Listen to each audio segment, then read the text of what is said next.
Now, the moment we've all been waiting for, the person who's inspired us all to be here today. Affection, admiration, and replication of his work has transcended race, cultures, and national boundaries. From heads of state to CEOs of large global businesses, from social change makers to artists, the simplicity yet profound impact of his philosophy has helped rewrite modern history of how humans can make this world a better place. On a personal note, since I was a teenager, when I was meant to be idolizing movie stars, rock stars, and sports stars, his work was enabling millions of people around the world lift themselves out of poverty, meant he was the true superstar and still is. Deemed as one of the greatest minds of many generations to harness the power of business for solving problems, social problems, I have the utmost privilege of inviting to speak Nobel Peace Laureate, Professor Mohammad Yunus, founder of Grameen Bank and chairman of Yunus Center, to deliver the opening address.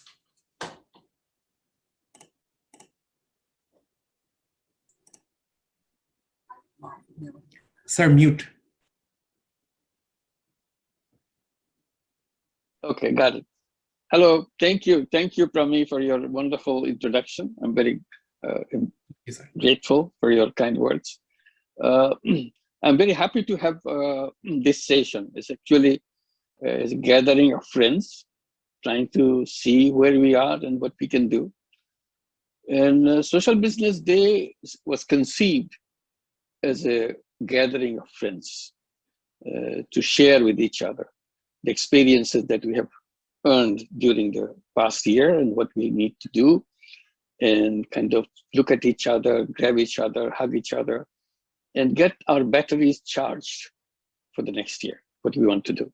So that's how it all started. It was like, for us, it's like Eid celebration, meeting friends and kind of be together. And like Christmas, being with the friends and celebrating with each other's companies and so on. So that's how the purpose was, and it's still the purpose is, and that's how we got all our friends together here. And when I'm listening to the speakers right now, I was not waiting to hear a speaker some distant place and saying some distant things. It's just friends sharing their wisdom, sharing their experience and excitements and happiness and high points and low points. So this is what the purpose is. And at this moment, as we go through, we do the same thing. We celebrate our friendship and see where we are. This time, along with the celebrations, we also come with the deep worries. This time, we cannot avoid that. We are in the point of the history where it makes us terribly worried where we are, what we need to do, where we are going. This is something that we are all discussing at that point, and that's what it brought us to. Pandemic has revealed all the bad things that we have done over the years, and all the things that we kind of walked away from, brought to us to confront us. And vaccine is one which have been discussed very well, and Winnie has given very forceful information about the vaccine situation here. And that symbolizes the situation that we face today, where we are, not only today, it symbolizes what we have been doing all these years, where we have been to. And that's what kind of drives me in the direction of saying that we have been dreaming about global village all the time, that we're, with the technology, with everything else, the whole world is becoming a village, and we are so close to each other. We can share everything with each other and so on. But the pandemic has given us the new realization that that's idea of dream, or that the dream of a global village is completely wrong. It's just in imagination. It's in reality, nothing such happened. And that's why we see when the vaccine, when the pandemic came, we emerged as islands rather than a total global village, and islands distant from each other. And some islands making a very clear policy of distancing from other islands. So we see the whole world as a group of islands spread around the world, and some lucky islands want to have their problems solved without worrying about other islands, what is going on. And vaccine is a symbol of all that. And that's what when Winnie mentioned about the $26 billion profit in 1 year for the vaccine, and another $15 billion for another one, the ugliness that it represents, that we cannot just walk away from that. And what kind of world that we have created when people are dying, we're celebrating our profit, the amazing amount of profit that we are making out of it. And many of the staff of those vaccine companies became billionaires during this time. And of course, the shareholders became billionaires during this time. So this is the kind of world that we have in front of us. And what do we do? So we see the deepest of the crisis right now. And not only pandemic itself is a crisis, but the pandemic has revealed all the other crises that we have been carrying around. So we come to the deepest point of that crisis. And as we reach the deepest point, the point that I try to raise with my friends, that this is also the greatest opportunity. Now that we have reached the deepest point, there is no reason why we should continue with this process that we have been following. This is the time to abandon that and move in a completely new direction. So that's how we brought this idea of no going back.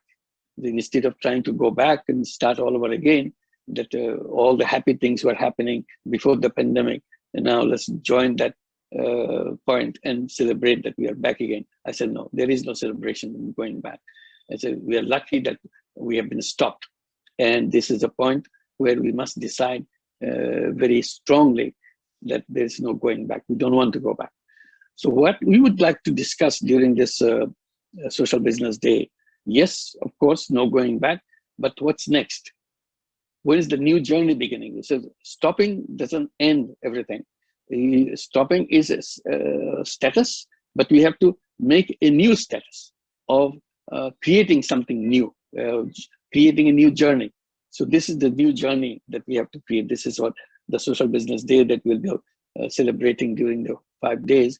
We'll be searching for those directions, the new journey that we want to make, which direction we will give. There are lots of issues which will be discussed here.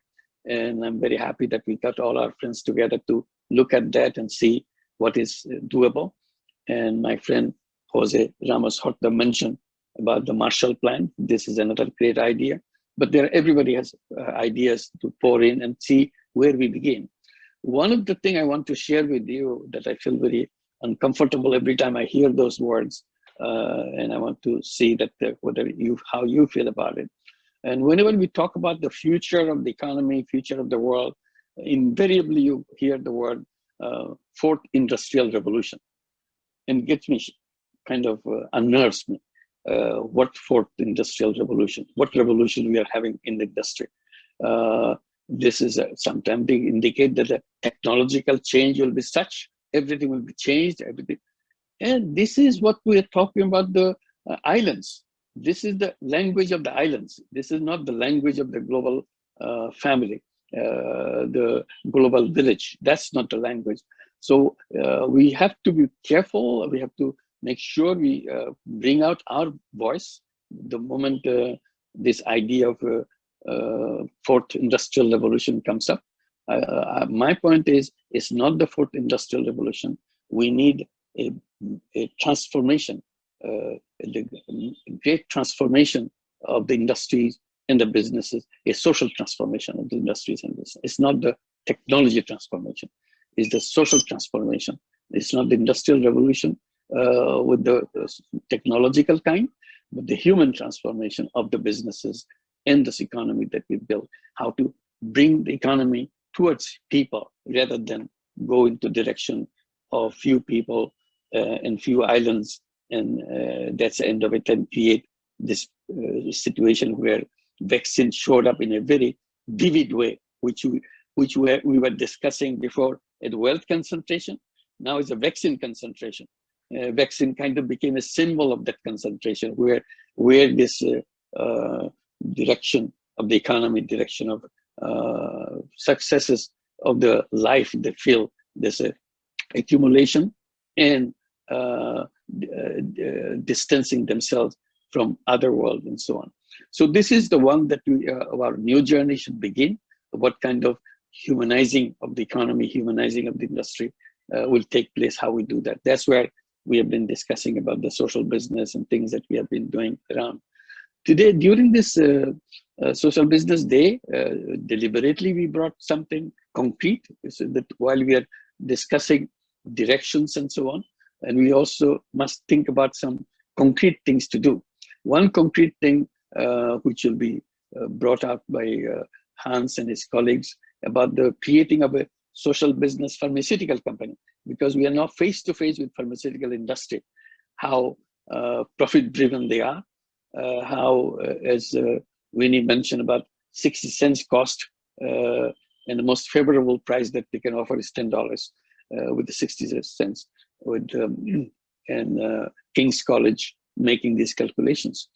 And how we bring this together to create a social business pharmaceutical company, which not only 60 cents vaccines will be available at 60 cents or so, and also all the other medicines and drugs that we produce to the pharmaceutical industry. So this is a big challenge, and we don't have to go and undo everything overnight to do that, because we can't do it, but definitely we can create one social business pharmaceutical company to show that it can be done.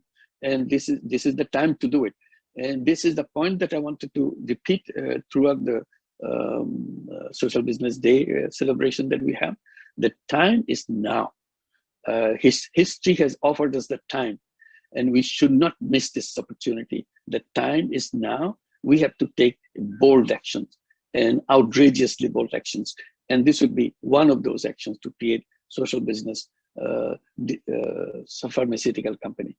It's not only vaccines, all kinds of drugs. To give you some examples that I go through, when my friends and acquaintances come from the USA, visit their country, their families here, those who are now staying in the United States as a permanent residents and so on. By the time they go back, they do two things.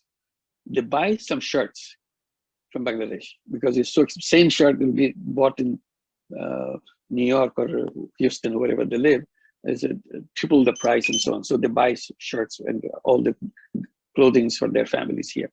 And they never forget to buy medicine from Bangladesh, because it's so much cheaper, as good as US medicine, but they buy all these locally produced medicines in Bangladesh. So this is the discrepancy that you see, what the people are required to pay and what they're actually buying for. And this is the thing that, so it's not only in Bangladesh. I'll give another good example that you see it every day. Americans going to Canada, just a shopping trip to buy medicine, because it's so much cheaper across the border. And then there's a whole business of tourism, health tourism. So you go to a country, get your treatment done, and enjoy the country, visit the country, and come back. It still will cost you much less what it will cost you in the United States. So this is the kind of discrepancies we have created within the system. How to undo that so that it's available. And we are talking about the people who can afford. And there's a whole section of people who cannot even afford anything. Even in Bangladesh, they cannot afford it. Forget about the other thing. How to make this thing happen? And it's possible by creating social business pharmaceutical company to address those issues, into how to make medicines available to people in a reasonable way. And we can have the collaboration that, as my friend Jose Ramos Horta was giving, how many people, friends that we have assembled. There are friends everywhere. Simply we have to connect them. And with universities who do the research on the vaccines, research on the medicines, they will be very happy to be associated with the social business pharmaceutical company. They already do this with not much money they are earning from the pharmaceutical company. But as a part of their research work, they get some grants from the government and do the research and hand it over to the pharmaceutical companies. So instead of giving it to pharmaceutical companies, they will be very happy to give it to social business pharmaceutical companies to make this available. So this will be an issue that we can discuss, make sure that we make a big effort to make a big change. Another one that we will discuss, and that's during the forum, during the Social Business Day, is about the young people. Young people have been accusing us, accusing their parents that they have been stealing. Their parents are stealing their future.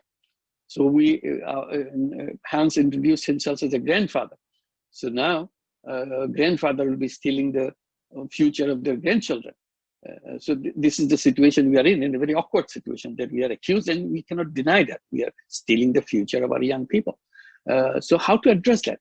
One way we are trying to address, proposing that we address, us, instead of telling the young people to follow us, maybe we reverse our position. We should be following the young people. Let them decide which way they want to go. Decide what is the kind of world they would like to create. What is the kind of policy they want to pursue, the structure they want to develop. So in order to do that, to make that thinking, we thought, why don't we invite them and join in a groups so that they can continue to discuss this and come up with solutions.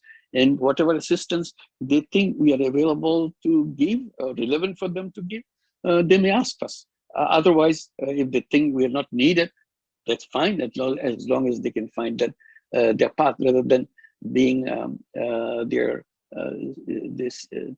steal their future, instead of being the pirates who are taking away things from our own children, on our grandchildren. We should be the genuine parents and grandparents, helping them to develop what they are.